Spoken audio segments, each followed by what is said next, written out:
Gabdullah Tukay, toz. Medresede var idi bir toz malay.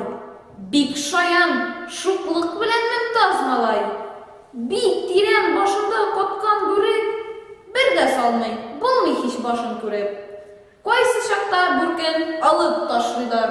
Ey kıyaş çıktı diler. O zaman biz barşamız bik kişkine. Zorumuzga yaş bulur, ınışkine.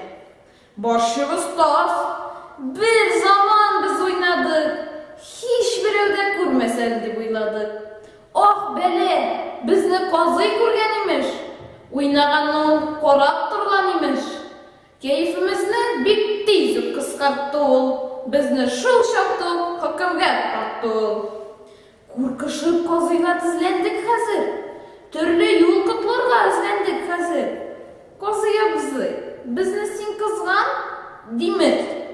Her usalık başı şul tozdan demez. Ey kizü, bak tez getir, ul koysi toz. Men başın kaşıyım şu tozның biraz.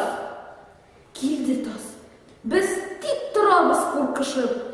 Barşamız bir türlü hasretke düşüp. Kuştu kozay. Yok, suzul it toz peri. Tol şıbıkta siz kutulmazsız eli. Dip, kozay bizni de koymuşuz deli. Şul vakitta tozni tolni sürtedi. Bir, iki soktu kozay. Bu neydi iş? Bir de şaşış kelmeydir sokkan tovuş. Nersedir barmında bir oldav işi. İşitiledir katı nerse tavışı. Nerse var? Toz arkasında nerse var? Kamzulun tozunu köterip baksalar, hayli itken mında da ol toz yavuz. Bilmege mümkün, resimge baksağız. Kozay yavuzı koydu şarkıldap gülüp. Gayreti sündü, kızı işini körüp. Bizni gaf etti, suğa almay kaldı. Tal şıbıkka yakkıra almay kaldı şul.